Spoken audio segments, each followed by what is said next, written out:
جميع إخوانه من الأنبياء والمرسلين وملائكته المقربين وملائكة السماوات والأرض حضرات جميع أصحابنا من المهاجرين والأنصار أهل بيت النبي وأزواجه الطاهرات وأمهات المؤمنين وأولاده وذريته وأتراته الجماعة حضرة الشيخ علي محمد النووي رضي الله عنه وشيخنا ومشايخ مشايخنا وشيخ رجال مسلمات شيخ صالح أن الله يمد علينا من بركاته وفتحته وفيضته وأنواره وسروره في الدين والدنيا والآخرة. الفاتحة. أعوذ بالله من الشيطان الرجيم. بسم الله الرحمن الرحيم. الحمد لله رب العالمين الرحمن الرحيم مالك يوم الدين إياك نعبد وإياك نستعين اهدنا الصراط المستقيم صراط الذين أنعمت عليهم غير المغضوب عليهم ولا الضالين.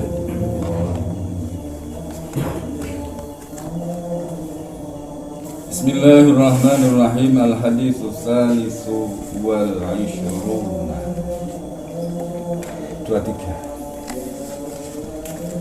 An Abi Malik Al-Harith bin Asim Al-Asy'ari, wong Yaman. Zaman Mekah, zaman Madinah, dua periode besar penugasan Rasulullah Sallallahu Alaihi Wasallam. Jadi obat jagat kuwi. Kemudian nama beliau nang Jazirah Arab kan juga di kembang lambe. Jadi kembang lambe kemana-mana, sehingga wong sing nang ujung Jazirah, nang Yaman itu pantai. Kuwi do krungu. Sementara wong Yaman kuwi duwe karakter istimewa.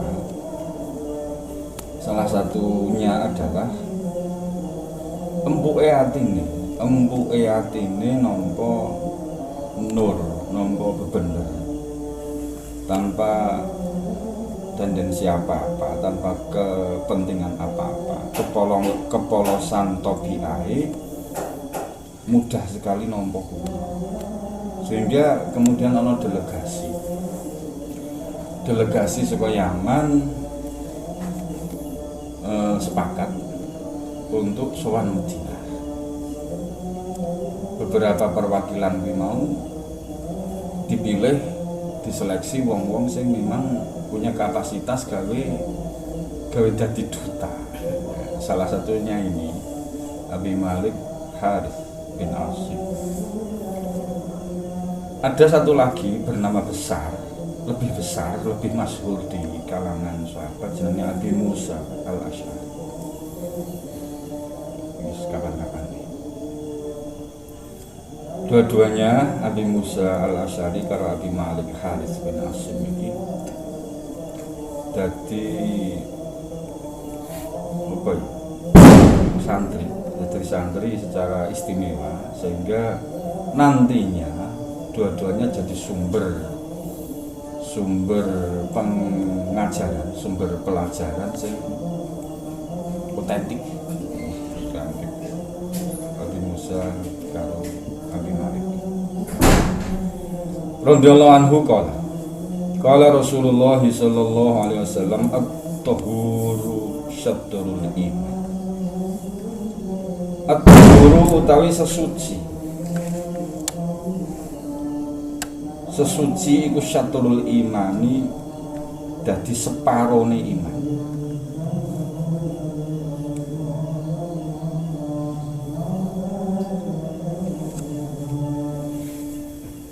Iman kuwi kan rasa. Iman kuwi lokasi keberadaane nang ati. Maka ketika sing dibicarakan ki suci, sing dibicarakan itu bersih, sing dibicarakan ki resik. Resik yang dimaksud adalah resike hati. Ketika hati bersih, hati sing karakter buruke wis tercuci oleh nur, oleh ngilmu. Ati sing benalune penyakite memolone wis dibenahi oleh nuring piwulang. Ati sing wis ngono kuwi menangka 50% bisa 50% dari iman. Terusane garek nonggon praktek. Lah apa? Digenti tadinya yang bernilai etika buruk, karakter buruk diganti dengan ape-ape 50% yang ngono. Misalnya gini ya.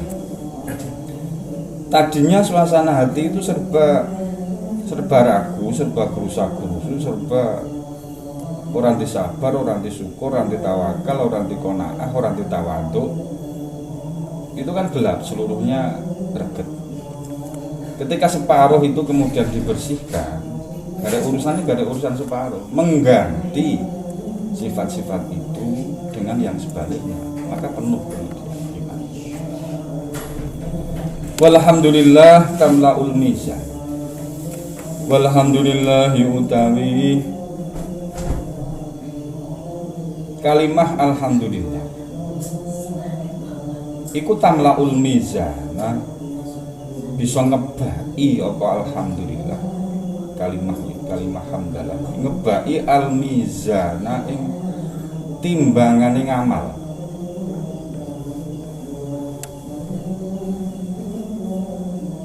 Wi ati juga ketika syukur, puja, puji, syukur kuwi kemudian sepenuh hati, maka hasilnya adalah juga sepenuh mizan. Ketika alhamdulillah kuwi kayak seprapat hati, ya lek ana nang mizan kuwi ya kayak seprapat mizan. Ketika syukur itu setengah hati, dadine ya kayak setengah mizan. Kan ngono rumus iki. Kenapa alhamdulillah kuwi iso ngebaki mizan? Jalaran alhamdulillah sing wis dari hati bersih kuwi mau. Kuwi bener-bener dadi ambane ra kira-kira. Milus samawati wal ardi. Alhamdulillah syukur kuwi kemudian bener-bener melebar sepenuh semesta. Lah ngopo to kuwi? Wong arep tekan nonggon kesadaran bahwa seluruhnya nong urip iki peparing. Iki kan melalui proses. Jadi ora iso wong iki ujug-ujug menyadari betul bahwa apapun sing ada iki minangka nugraha. Sehat, seger, waras, warak, bunga, akale urip, duwe keluarga, nanggon keadaan aman, nanggon keadaan ayem. Kuwi iya Gusti. Ora iso nyelenggarake kaya ngono kuwi kejaba Gusti Allah. Bahkan wong kuwi urung iso rampung urusane ketika urung tekan puncak alhamdulillah. Jadi ternyata seluruhnya kuwi berakhir nanggon kalimah alhamdulillah. Mulane kebak mizan ngamal. Mizan itu kan besar sekali. Piringan mizan ini nanggon keterangan yang sampai ke kita. Seandainya 7 langit 7 bumi ini dijereng terus ditumpangke nang mizan kuwi. Kuwi hanya merupakan butiran pasir nang tengah lapangan luas. Kuwi 7 langit 7 bumi. Tapi syukur sing hadir nang atine menungso iki iso ngebaki mizan. Iki masalah ngamale ati.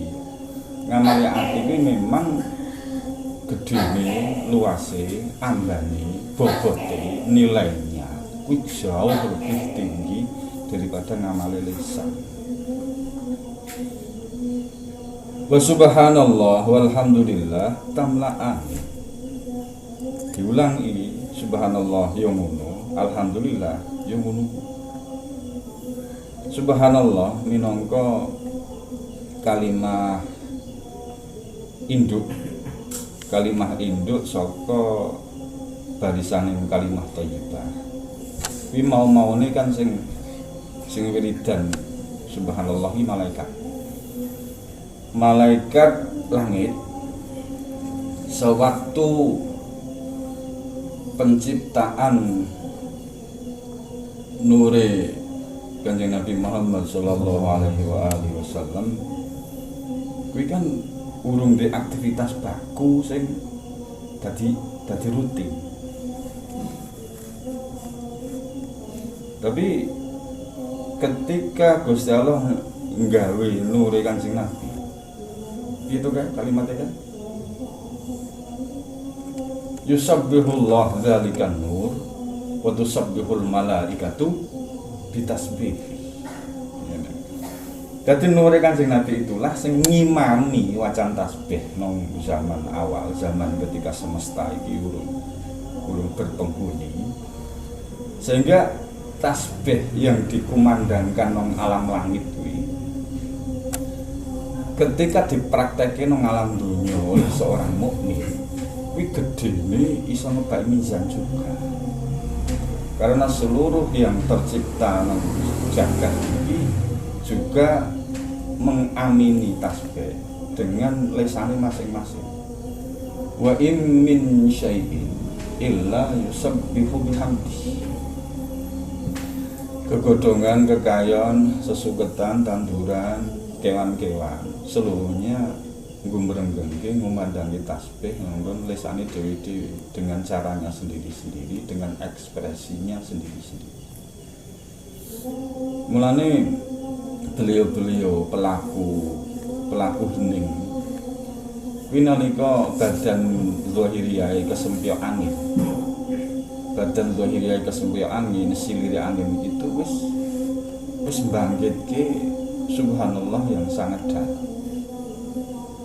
Ketika mata zahiriyah menyaksikan lenggak lenggute kegodongan sing ada nang tangkenya masing-masing, itu adalah kumandang subhanallah. Ketika krungu gemericik air itu juga subhanallah. Jadi di mana-mana kebak dengan subhanallah. Hati yang memahami itu ketika mengucapkan subhanallah juga maka tamlaul bisa. Ngono. Jangkauan perluasan kalimat itu memenuhi bisa. Au tamla'u ma bainas sama'i wal ardi. Au tamla'u utawa ngebaki apa kalimat. Ngebaki ma ing ruang bainas sama'i wal ardi, antarane langit bumi. Jadi ketika seseorang mengucapkan alhamdulillah atau mengucapkan subhanallah, maka ruang angkasa itu penuh dengan itu. Power saka subhanallah akan meluas, melebar sepenuh semesta. Ngono, subhanallah kita itu dilatih ngantek ngono kuwi. Ketika seluruh diri terlibat, rasa terlibat dan dipahami betul bahwa kalimat itu akan membesar, akan melebar. Subhanallah. Yes. Wassalatu nur, wassadaqatu burhan. Wassalatu utawi salat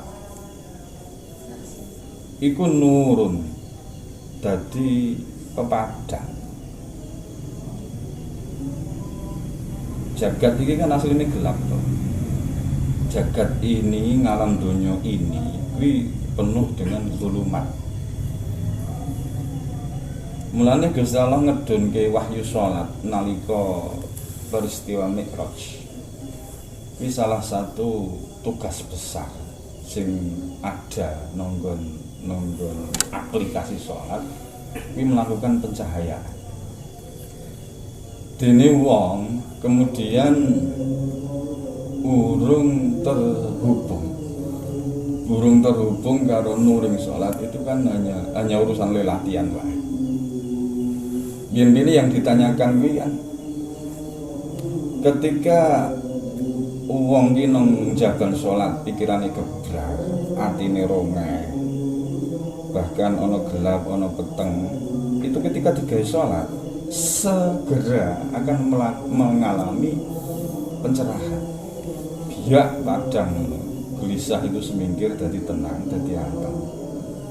Rampung sholat iki penter semeringah semila kayak langit yang tadinya penuh ketutup mendung iki terus biak ngono padang jinglang ya semula.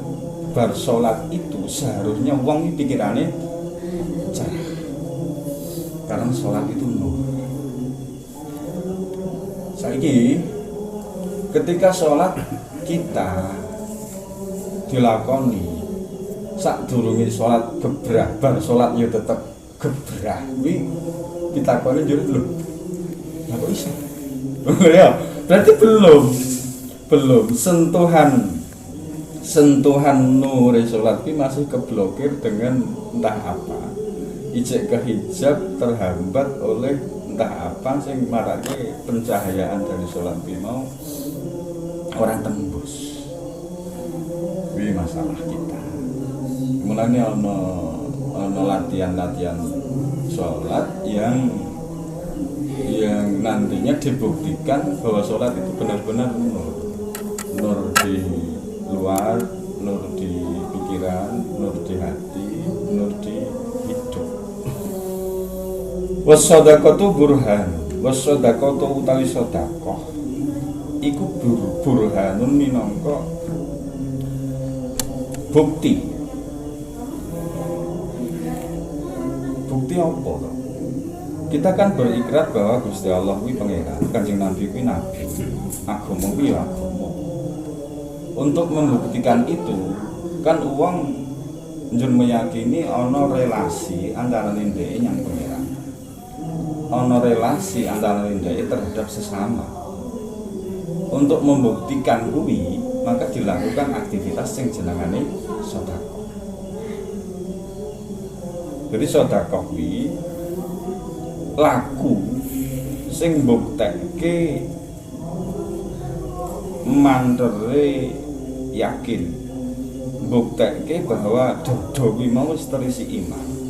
Berrelasi terhadap Gusti Allah ya iso dijalani lewat praktek sedekah. Bangun relasi terhadap sesama jalma yuk dilakukan dengan sedekah. Sedekah iki akeh fungsi daya guna manfaatnya karo rahasia. Winginane sadurunge poso kan kisah kecil, ini kisah nyata sekarja.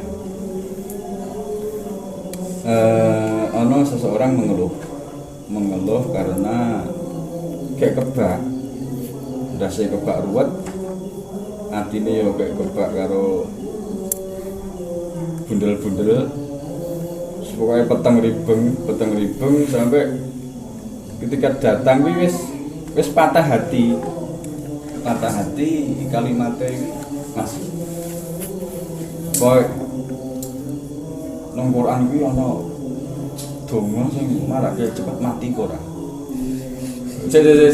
Aku tak tahu. Ngono ta. Aku tak tahu. Nanggon jeda tak tinggal wudu kuwi aku memperkirakan ana lerem sing kemudian terjadi. Wis pede ya malah iki koyo rampung. Ternyata ora, aku rampung wudu tak tamat iki saya pucet daya hidupe wis iki. Cara lampu no di biuk ngono apet ngono mati. Jan ngene wae. Aslan kiai. Solusi termudah kan kuwi. Jadi ketika sesuatu kuwi diatasi dhewe ora iso, kan do golek kan to. Golek wasilah kan. Nek rasa karo kowe kan. Terus ben kono nang omah, teko delek-delek kuwi ngendani Israil ya kan. Nek aja kok jarak. Urusan mati ki nek wayah mutar-mutar dhewe rasa ditongani. Wong mung arep mati kok dadah golek donga kasane pol. Aku soal kiai karo salah satu keluarga.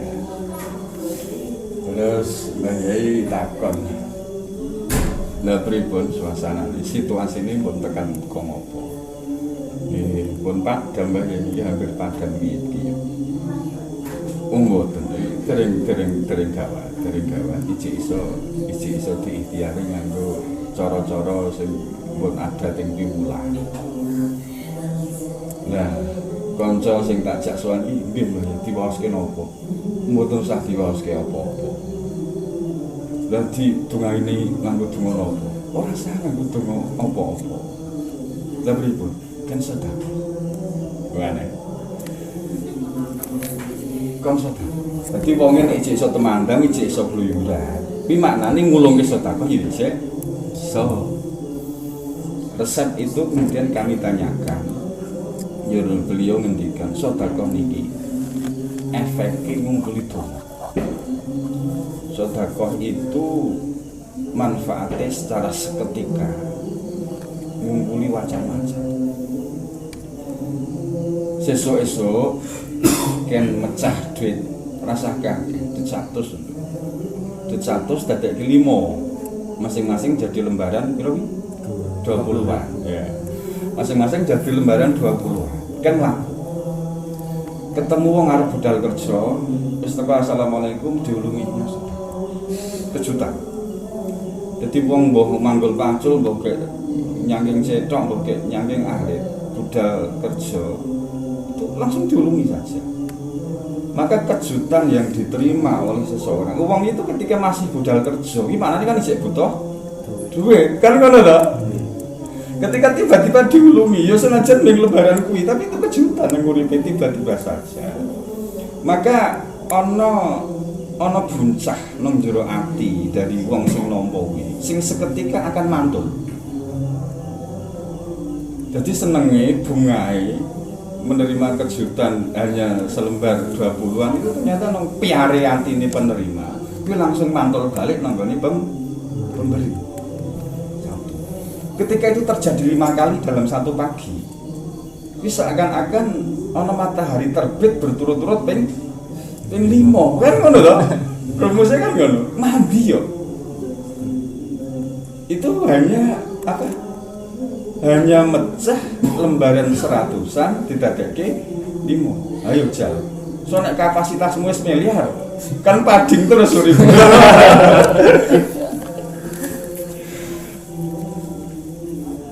Ning nek harus sedekah ya ora usah ngenteni uripe peteng.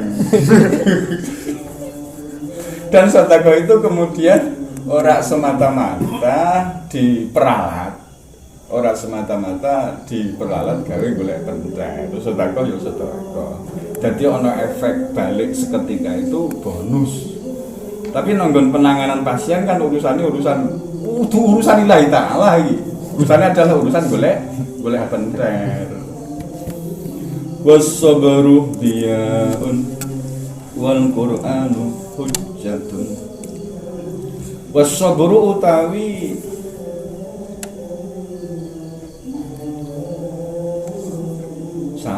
sabar itu kendali diri. Was-sabru utawi sabar iku diyaun minangka sinar. Nur karo diya kuwi ana perbedaan. Jadi nek nur itu cahaya, tapi kalau dia itu sinar. Bedanya apa? Cahaya karo sinar bedanya apa aja? Halo, ngawur ya kena wis. Oh, kepadatan molekul.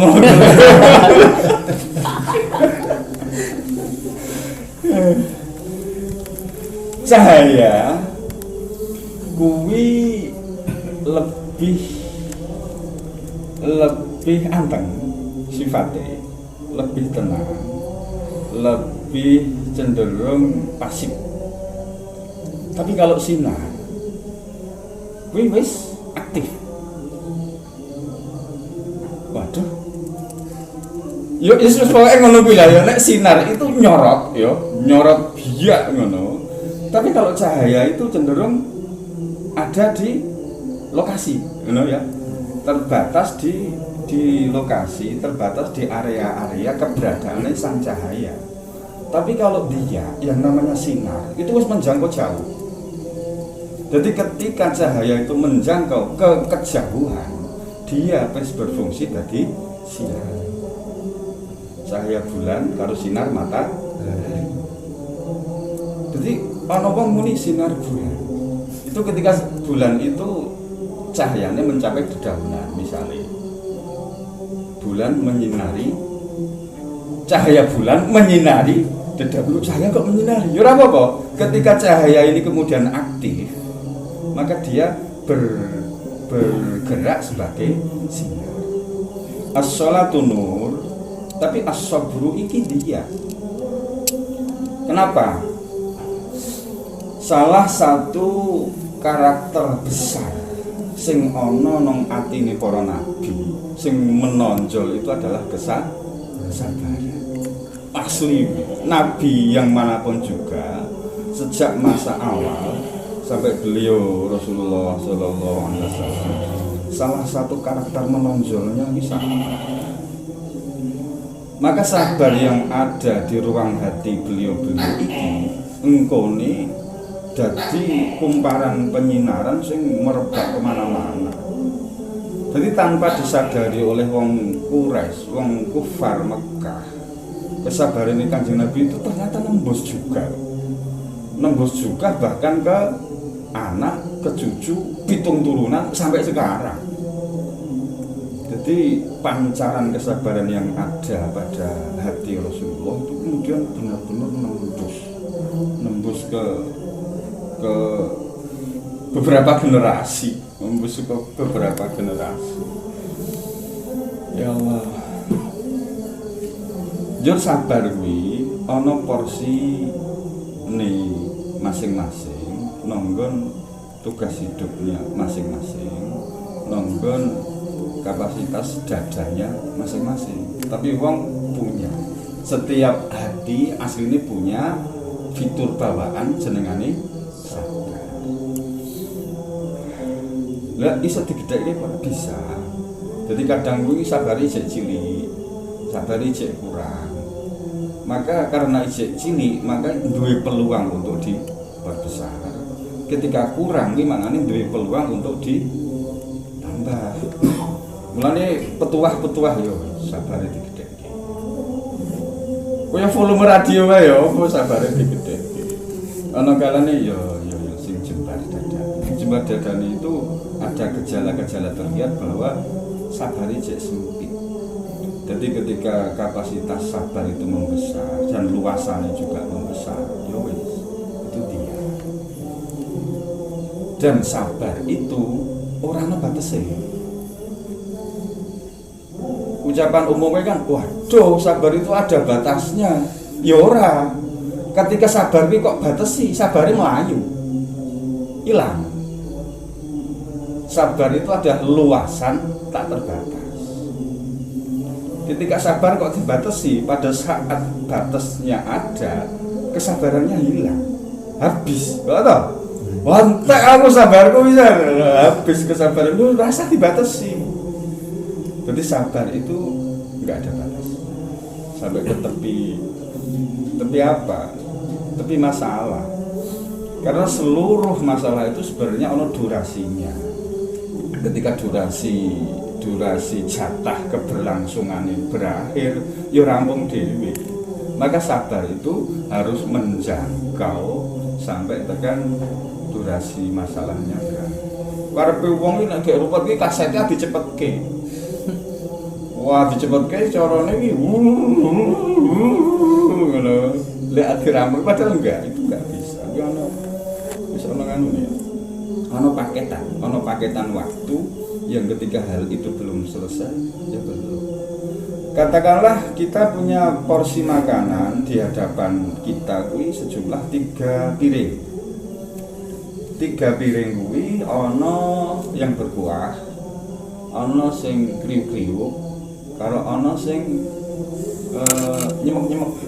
Nyemek-nyemek iki malah nyara digulu. Ya, jatah 3 piring itu secepat apapun uang menghabiskan, toh tetap saja menghabiskan waktu sing layak gawe ngentekke 3 piring. Lha wong karepe ora. Piring ini sing siji tetap dibutuhke. Sing sebelah ditumplek rono bluk, sing sebelah ditumplek rono bluk ngono kabeh ben lek rampung. Padahal aslinya sama. Waktu yang diperlukan kanggo ngerampung iki tetap sama. Wal Qur'anu hujjatun wal Qur'anu utawi Qur'an iku hujjatun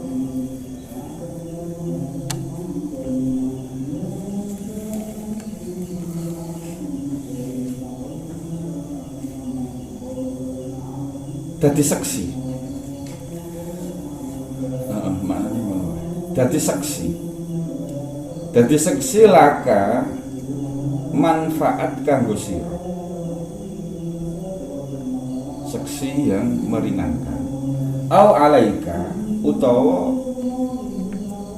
ngebotake ing sira.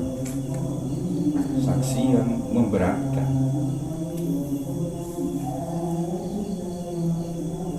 Nang pengadilan apapun wi, pengadilan nang gelar dunya utawa pengadilan nang gelar akhirat, kuwi kan ana terdakwa, ana barang bukti, karo ana saksi, ana hakim, ana pengacara. Nah, nanggon gelar alam zahir, pengadilan ketika wis menghadirkan saksi-saksi. Saksi iki ora loro. Saksi sing meringankan karo saksi sing memberatkan. Lah Quran yo ngono.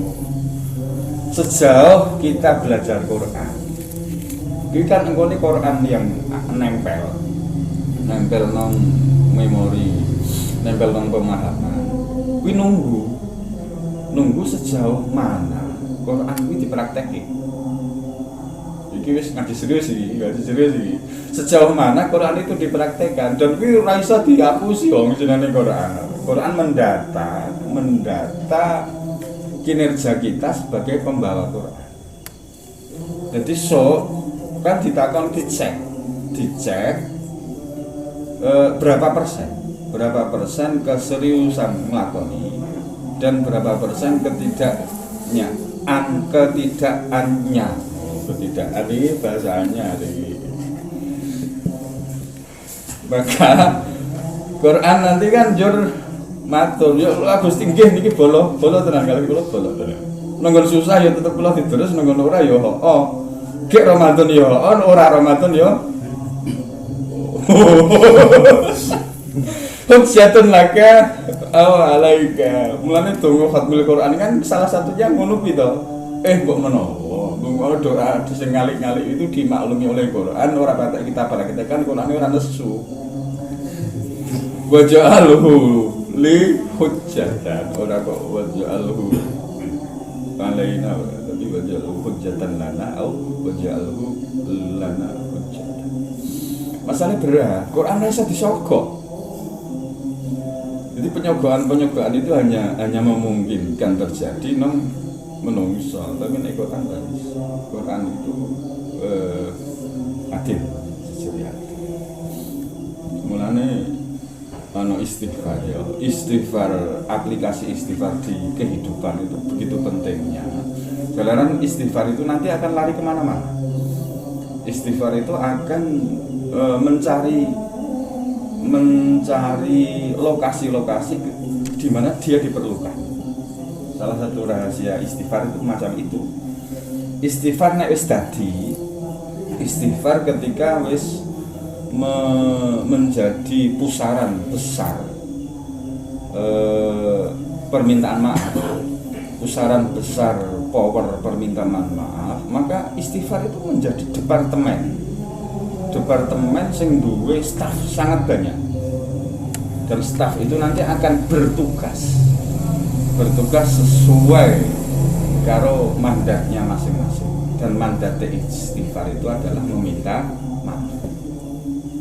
Mulane istighfar yang kita dongonang-dongonang kae kok ora lek gerah iki oleh kok ora kurang. Istighfar itu akan bekerja. Istighfar bekerja kemana-mana, bahkan ke seluruh semesta. Termasuk keburukan kinerja kita terhadap sumber-sumber apik, termasuk Quran juga. dikatakan ketika astagfirullah kita jadi, astagfirullah itu nanti akan ada yang nemoni Quran. Ngopo kowe iki? Oh, aku iki istighfar kok takon jenengku sapa? Aku ngerti nek jenengmu istighfar. Lah ngopo es kowe rene es?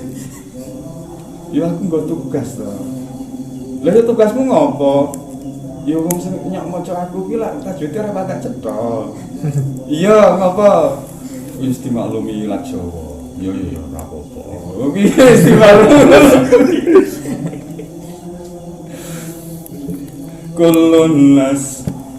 Kullun nas yahdu. Kullun nasi utawi kabeh menungso. Iku yahdu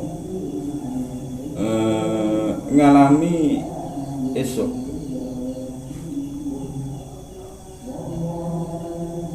Setiap hari itu mengalami pagi. Kenapa pagi disebut-sebut? Karena pagi itu memang istimewa. Awal dari sebuah jalan aktivitas ini kan digelar 6 pagi hari. Fabai'un nafsah.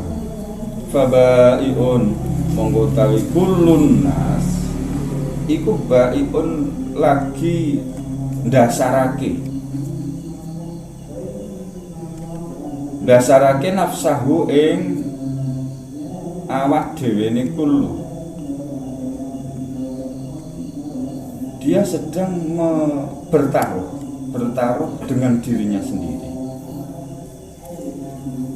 Dan sing gawe taruhan itu diri sendiri. Setiap pagi kita itu mempertaruhkan diri untuk famu tiku. Mongko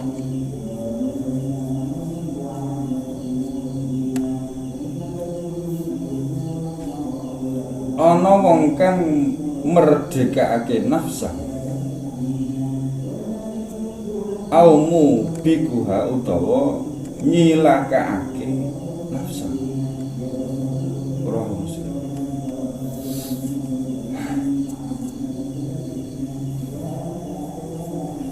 Iki bahasa sanepo gampang ngene. Di setiap pagi itu kan lumrahe yang terjadi nang donya. Wong kan mengalami memulai aktivitas. Maka seluruh yang terjadi di hari itu berpeluang terhadap 2 hal. Berpeluang nyelametke pelaku ini, dan sebaliknya berpeluang jadi jalan celaka untuk pelakunya. Tergantung wonge pagi hari akan dimulai dengan apa. Ketika yang ditempuh itu dalam swarga, maka perjalanan kuwi yang nekake swarga. Ketika yang ditempuh itu jalan neraka, ayo kowe ngene. Fabai'un nafsahu famu'tikuha au mubiku. Mulane nonggon piwulan kuwi ana doa-doa pagi. Salah satu doa pagi yang diajarkan Kanjeng Nabi adalah inni tawakkaltu 'ala Allah. Bismillah tawakkaltu 'ala Allah. Itu cukup itu. Karena bismillah gawe memulai aktivitas. Wis ndadekke engko aktivitas mapan nonggon laku. Dan ketika tawakkaltu 'ala Allah, maka kita dijangkau oleh bimbingan-bimbingan panuntun. Jadi bismillah tawakkaltu 'ala Allah yang diajarkan oleh piwulang kuwi wis menggiring kinerja hari itu untuk nekake selamat. Minimal ngono kuwi. Minimal pagi hari dimulai dengan bismillah tawakkaltu 'ala Allah.